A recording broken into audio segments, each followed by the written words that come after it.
until you were 20. Then, you joined the regular army and all of the other things that we talked about. Okay? Now, oops. When it comes to Athens, though, all right, Athens, like I said, was the complete opposite. All right, it was the most dynamic because they had, when we think of Greek literature and Greek drama and Greek culture and Greek philosophy and architecture, that all came because of Athens. All right, that was them. Whereas Sparta was completely, militaristic. Okay. Now, when we look at Athens, even though it was a relatively small city, it had all of the things that you could find in larger cities and in other kingdoms. You could go to Egypt, you can go to wherever, and there was just as much diversity and variety in this small Athens as there were anywhere else. Okay, at its glory, at its height, the city of Athens had over 300,000 people. We'll talk about slavery in a minute, but there were also quite a bit of slaves in Athens. And just as an FYI, when it came to Sparta, the final exam for the guys, once you turn 20 and you're getting ready to go into the army, was to be able to kill a slave without getting caught. Okay? Because if you could do that, then yes, you're going to be an awesome soldier. You're going to be sneaky. Then how would you know?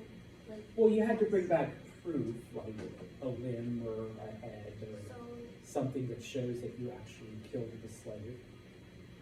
So then you did get caught in the Well, no, as long as you don't get caught by the owner, you go back to Sparta and you're like, yeah, here's the arm or the hand or whatever, type of thing. Now, in Athens, once again, Sparta had, we call them kings, but it was an oligarchy because it was two kings. One king was in charge of the city, the other king was in charge of war and the army and, the soldiers and whatnot. Athens, on the other hand, went through several different types of governments, but eventually, and the thing they're most famous for, is a pure democracy. What do we mean by pure democracy? Everything in the city was decided by what? A vote, yes. Ladies, I'm sorry, you were excluded, okay? Gentlemen, only the ones who owned property. So if you didn't own property, you were excluded, okay? But every other guy, all right, got to vote, and whatever issue was put before, okay, simple majority carried the weight, and that's how the city decided what things were going to get done. Okay, so no king, no oligarchy, no whatever. Okay, this was the first time in history that we see this. Okay, now, as I mentioned, there were all kinds of cities, and the other, 148, for lack of a better visual. Okay, fell somewhere between Athens and Sparta. Okay, maybe they had a little bit of democracy, maybe they were a bit more militaristic, maybe, something like that. Maybe they had a king or whatever. Now, because of these differences and because of these opposing viewpoints, these cities often fought each other, specifically, and usually it was Athens against Sparta, and then the other cities would join one of the sides, okay, and then they would fight each other, okay? Now, some of the military inventions that came out of this, like I said, one of the liberties that this movie takes is that all the Greeks fought in just a loincloth. No, they actually all wore very heavy armor, okay, when they went into battle. The phalanx, I'll talk more about this in the next chapter, but it was basically, you had a spear, you had a shield. I call it like a cross between an armadillo and a tank, where men would line up 8 rows across and, 8 people across and then 8 rows deep. And basically you held your sword and your shield in a way so that you were completely protected. And you just walked into the enemy and then, you started poking and you kept moving. And when they tried to stab you, you had your shield. If they shot arrows, everybody moved their shields up. And then eventually when it broke down, it became hand-to-hand fighting, okay, type of thing. One of the most, encompassing and famous wars of this period, the Peloponnesian Wars, which was basically Athens versus Sparta.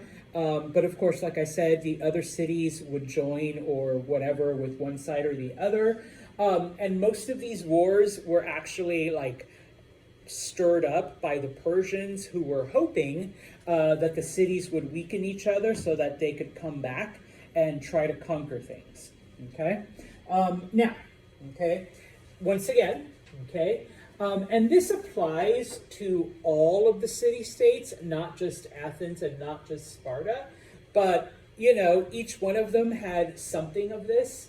Number one, when they weren't fighting each other, they were often trading, and they had open markets. So pretty much anyone from any city could come in, all right, whether it's Athens, whether it's Sparta, whether it's, Corinth or Delphi or any of the other city-states, you could go in and sell whatever it was that you were selling. You could come in and be a part of the market, okay? And vice versa, you could go and buy stuff from wherever, okay? Now, this is from previous chapters. What were the two things that all the Greek city-states had in common? Thanks, Jose. My faith is restored. No, that's okay. So religion, they all believed in the same gods and their language. Okay? Now, as time goes on, all right, we are now going to add to that. Okay? Number one, all of the city-states came together and kind of agreed that there would be a universal value to certain coins and certain things.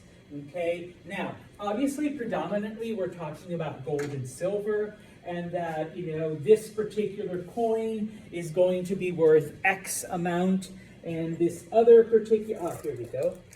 Got some quarters. It's a bag of quarters. Okay? It's for laundry.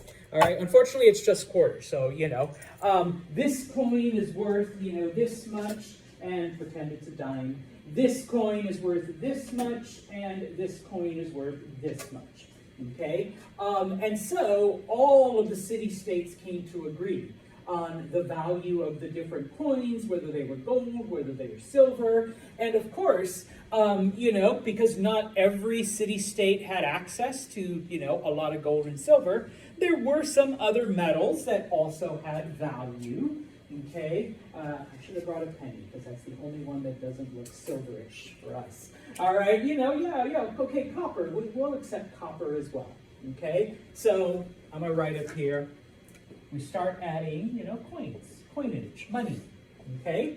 Now, many of these city-states, just like the Phoenicians founded Carthage, some of these cities, as they began to explore and expand and go to trade, okay? For example, one example is the city of Corinth. They explored into modern-day Sicily, and they founded the city of Syracuse. Okay, no, not the one over there. All right, but the one in Sicily. Okay, and eventually the Romans conquered it, and it became an Italian city. But for hundreds of years, it was a Greek city in Italy. All right, type of thing. The other thing, and this is kind of a negative. All right. But remember that slavery has existed for, all of humanity. Doesn't excuse it, but slavery has existed for a long time. Typically, you became a slave when you lost a war, you were captured, okay, you were the POW, and so now you're a slave, okay? The Greeks came up with let me back up. If you recall some of the other societies we've looked at, debt slavery, thanks to the Assyrians and the Persians and whatnot. If you couldn't pay off your debts, you could sell yourself into slavery. The Greeks came up with the idea of chattel slavery. And we're getting closer to the slavery that we think of today. Yes, they would capture prisoners in war, but then they would sell them to people who needed labor, okay, who needed them to do the undesirable tasks. Okay, typically if you were a soldier and you captured someone, they would be your slave. Okay, and if you had like a lot, or if you wanted to be kind, you know, like, yeah, Kiara, I love you, you're my cousin. Here's the slave I brought back from the Persian Wars, you know, she's yours as a birthday gift. You know, and so that's how people would get slaves. Okay, but now the Greeks are like, well, you know, I've got all these slaves and I need money. Why don't we just put them out for auction and people can buy them to do all of the work that they don't want to do? Okay, and so, you know, we haven't thrown in the element of color yet, but in this case, this is the beginning of you know, buying and selling people strictly so that they could do all the work that nobody else wants to do. All right, now, okay, during this time, during the Axial Age, okay, we begin to see then things that are different. We begin to see then ideas changing, okay? The Greeks are, for the most part, the Athenians, but all of the Greeks were big on nature, okay? Because that's what they knew. And if you recall, religion started as a way to explain the phenomenons of nature, okay? Well, in this case, that's how they started, just like everyone else, okay?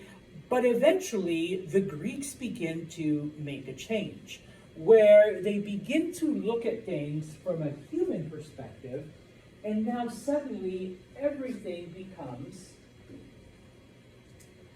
I know I'm an ugly example, but this, okay, human, all right? Now, when you look at the Greek gods, who do they look like? Humans. Yeah. I should have put it up, and I thought of it, and I completely forgot, brain fart. But if you look at the Egyptian gods, okay, granted, yes, they had like 2 arms and 2 legs, but then their head was like a lion, or an eagle, or whatever. Okay? If you look at some of the other gods, and I should have put up like, you know, Baal and Moloch and a couple of other ones, okay, they were like a cross between like a tiger and an eagle. No, it was a lion and an eagle, you know, type of thing. So they had like these animal supernatural things because we take it from nature. Okay? Well, now we're humanizing everything, and so the Greeks are the first to illustrate their gods as human. Okay? Zeus is just a big buff dude with a beard, you know, throwing a big ass lightning bolt. Okay? Aphrodite is this beautiful woman. Okay, you know, type of thing. And so, you know, she's not like a snake with the head of a, I don't know, raccoon. Oh. All right? So that's why they would come down to earth. Yes. Okay. I know, you know, having a woman mate with a, you know, half bull, half whatever is gross and disgusting, but, you know, Apollo, who's like ripped and nice abs and over 6 foot tall, and, you know, the whole, and Maddie's like, oh, yeah, okay, I can see it happening. You know, then yes, okay, that becomes the whole thing. Because if you think back, if you remember, okay, yeah, the Greeks did have some funky creatures, you know, the Minoans, you know, they're half man, half bull, they're half horse, half man, like all of the other stuff. But then as we progress, okay, they're completely human. Okay, and so yes, we get those statues, those paintings, and stuff. Okay, in addition, you know, now that we're humanizing everything, okay, we need to explain then what is humanity's purpose in all of this. Why exactly are we here? All right, because up until now, with the exception of the Israelites and Zoroastrianism, okay, the gods are assholes, the gods are jerks, we just have to keep them happy, okay? And not a whole lot changes with the Greek gods because you got to keep Zeus happy, you know, pray that he doesn't rape your daughter, because then Hera would come and be upset and, like curse you instead of, instead of going after her husband, she'd curse the family.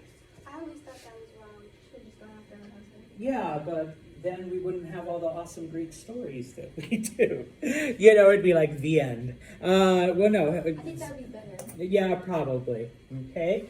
And so, in addition, this attempt to explain, like all of these things, leads to the idea of philosophy. The word philosophy translates to love of wisdom.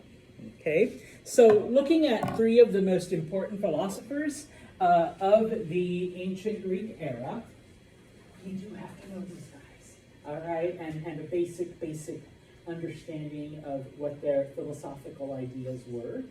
Okay, we'll start off with Socrates. Okay, not Socrates. Socrates. Okay, he honestly is like what I think the only true philosopher in the group. Okay.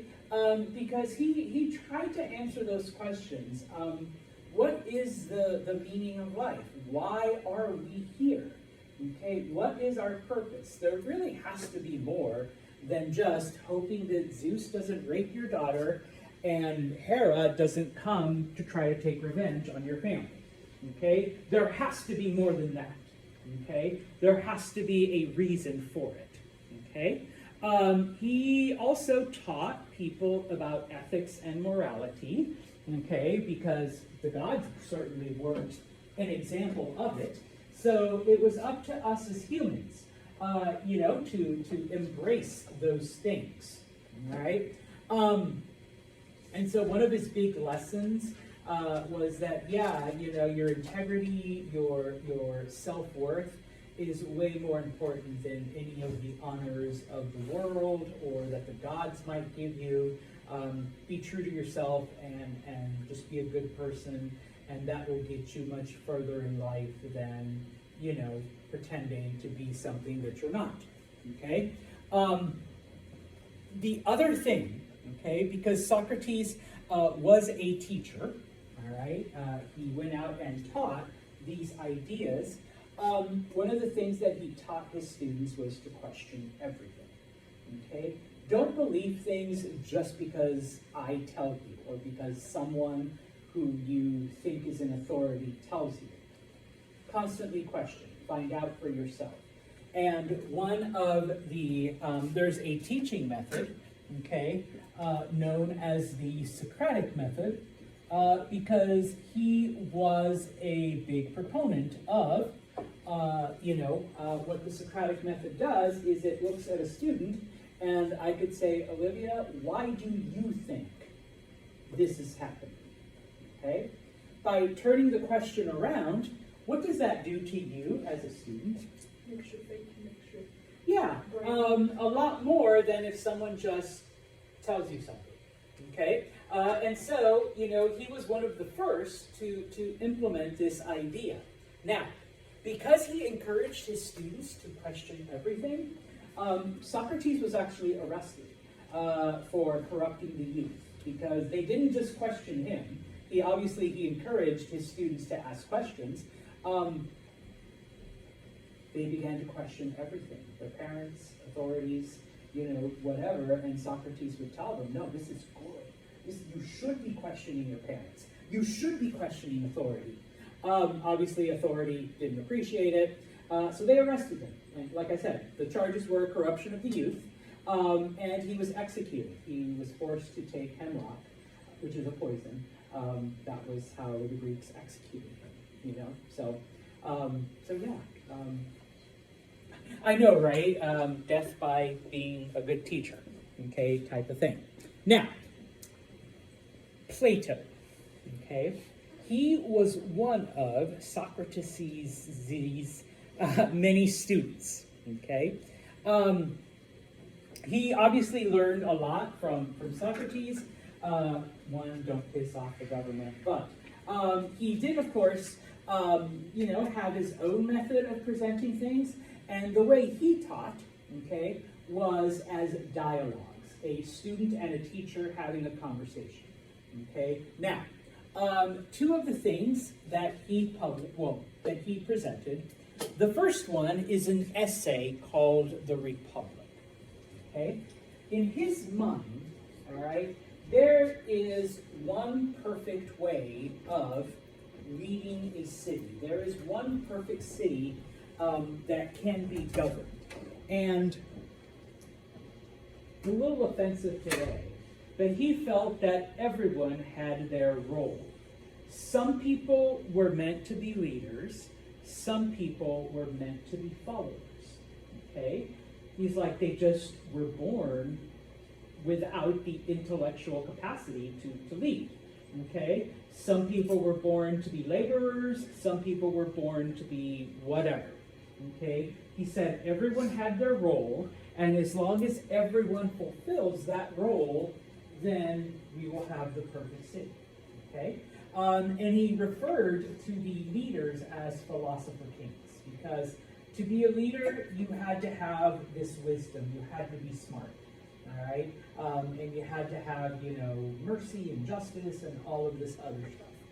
Okay? The other thing that he talked about, okay, and this is where we get kind of weird, all right? He believed that our existence is actually two worlds. That there is an ideal world that exists above this one, okay? Where everything is perfect, where every city is led by philosopher kings, okay? We live in an imperfect copy of that world, all right? And so it is our job, and he felt that that was the real world. We're living in kind of like a fantasy, like a weird whatever, and that it is our job to turn our imperfect world into this perfect world. And then eventually the two would like merge, some weird psychoanalytical thing. Not sure what Plato was smoking, but that was like one of those things. Seriously, like, there's this world, and we're in the unperfect copy, and we gotta try to bring it all together. All right, and then we can have the perfect world. Okay? Aristotle. He was Plato's student. Okay? He was like, okay, Plato, I learned a lot from you, but you're an idiot. Okay? And of course, many of you will say, Santos, learned a lot from you, but you're an idiot. Okay? And that's fine. All right? I said the same thing about some of my professors. Okay? He was Plato's student. And so he was actually more of a scientist. Okay? Because to him, he's like, you can't just sit there and say, oh, there's this perfect world that exists above the real world, and we just are trying to make our world into that world. Where's the proof? All right, can you prove it? Where are you, perfect world? No. So basically, with him, and today we call it deductive reasoning. You make observations, you collect data, and you come up with a conclusion based on those observations. Okay?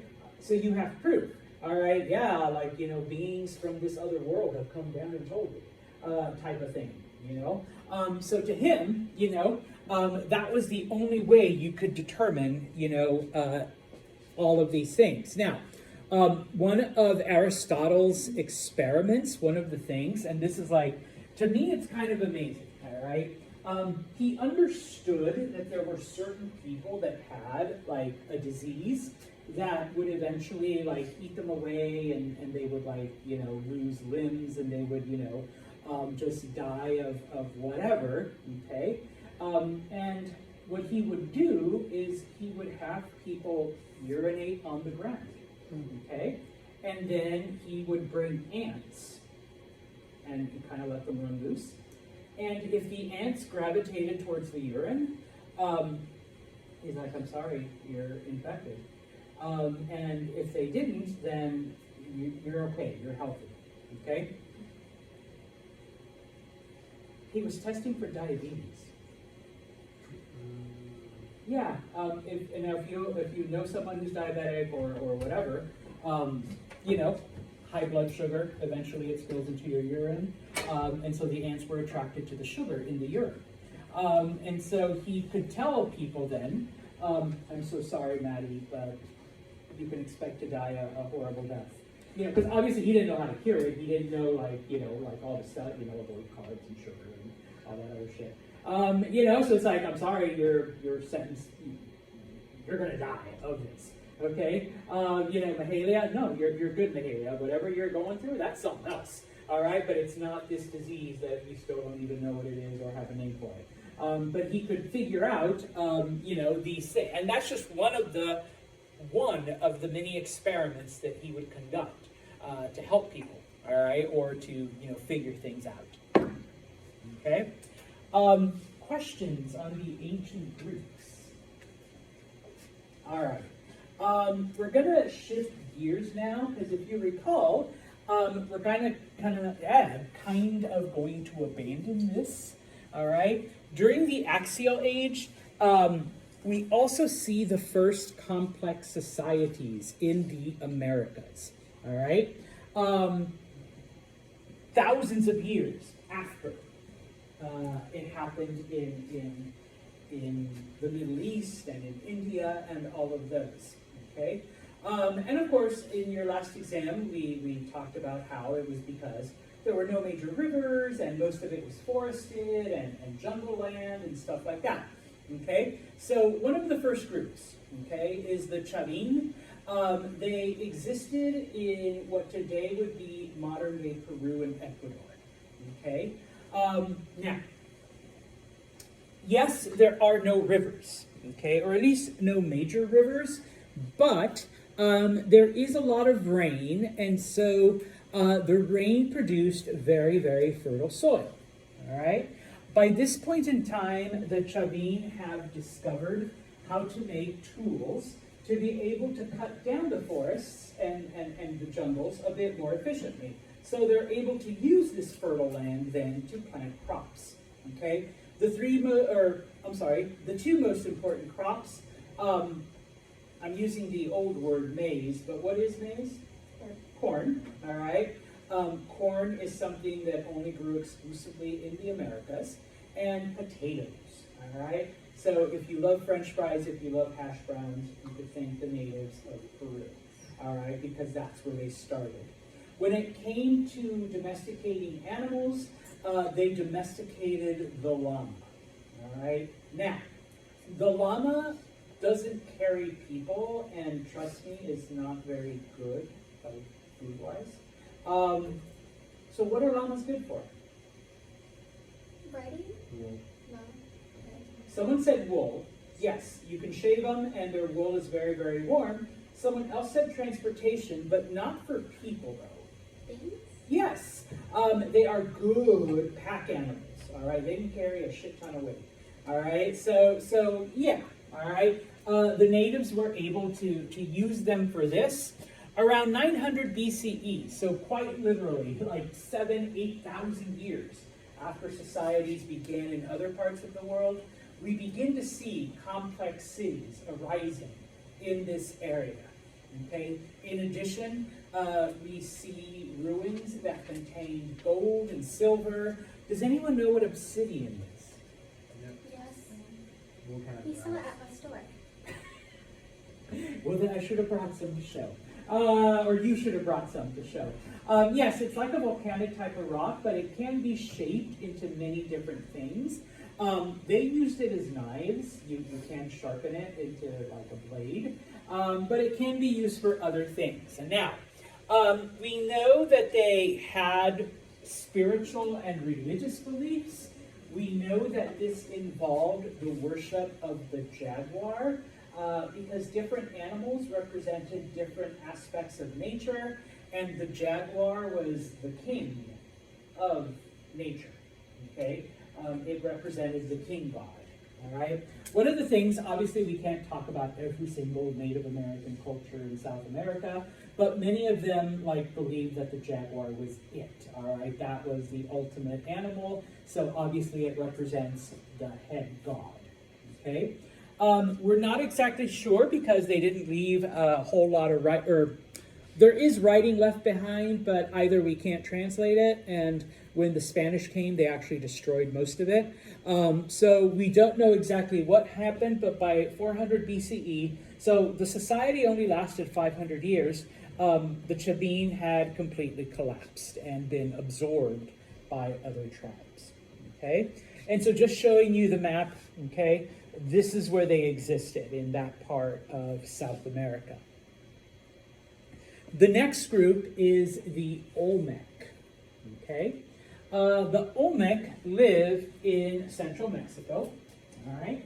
That's where they, around 1500 BCE, we begin to see the rise of small villages, and it followed the same pattern that we see, you know, in the Tigris, the Euphrates, the Nile, the Indus, okay, where these villages come together to form towns. Those towns come together and form cities, and so then we see the development of society, and they begin to spread into other areas, okay? When it came to, all right, the food, once again, maize, corn, right? They domesticated the corn. Beans, beans were an important part of their diet. Different types of squash, and then eventually cacao. What do we use cacao for? Chocolate. Chocolate, yes. Okay, it's the bean that, you know, you process and you make chocolate. So, you know, you're welcome on behalf of my Olmec ancestors. If you love chocolate, yes, it comes from Mexico. Okay, now, some of the few things that we have found that the Olmec have left behind, all right, they did construct giant mounds, which, you know, they would kind of like dig inside, and some of them were places to keep the dead. In other cases, they were living complexes, like I want to say primitive apartment buildings, all right, where there was something carved out for each family. Eventually, they started to build things out of brick. So we see these elaborately laid out cities, okay? We have found remains of obsidian, once again. There are a lot of volcanoes in Mexico and South America, which is why you find this volcanic rock. Does anyone know what jade is? It's a pretty stone. It's a pretty stone. What color? It's like Greenish, bluish, you know, type of thing. Yes. Okay. There's a lot of it in Mexico and Central America. And so not only was it used for decorative purposes, but you can also use it as tools. You can shape it and form it and sharpen it and all of those other things. Okay. Now, they also had a religion. They also believed that the gods were represented here on earth by different animals. Okay. One of the legends of the Olmec is that the priests would talk to the gods, but in order to do that, they had to become an animal themselves. And as I mentioned with the Chavin, in many cultures in Mexico and South America, the jaguar was seen as the supreme animal. So the priests would transform into a jaguar to be able to speak with the other animals, and each of those represented a different part of nature. Okay? what kind of drugs were there? Peyote. And so I put up there, I should trademark that, a were-jaguar. Okay, like a werewolf, but you know, they would transform into jaguars, they would commune with nature, and then of course then they would come to the people and say, this is what the gods want for us. Okay, type of thing. Now, once again, unfortunately, this is where the Olmecs had their main settlements. We have seen evidence that they traded with other groups and with other cities and whatnot. But once again, just like with the Chavin, most of their writings were either destroyed by the Spanish or just lost to history, to nature. But one thing that they did leave behind that we have found, 17 big ass heads. Okay? No, seriously, they're like 8 feet tall. I was just All the right. way you said that. 17 Big ass heads. Seriously, they're just spread out into different parts of Mexico. And I mean, if that's the head, I don't want to see like the body and the toes, you know, what they look like. We're not 100% sure what they represented. Some people theorize that they are the different gods in the Olmec pantheon. Some of them think that they were like the different kings, or like the most important rulers of the society. But once again, because most of their writing was either destroyed by the Spanish or by nature, we're not 100% sure. And just FYI, this actually isn't one of the Olmec heads. There is a reproduction, which is this one, at the University of Chicago. It's on their campus. It'd be like if we put one in the middle of NV Quad, just like, hey, we're honoring the Olmec. We're gonna put a big ass head here. All right, so type of thing. But yes, a lot of times, and I always tell my students, if you don't remember anything about the Olmec, the heads. All right, they're the ones that left the heads behind. Okay, and stuff like that. Okay, questions, comments, because we're going to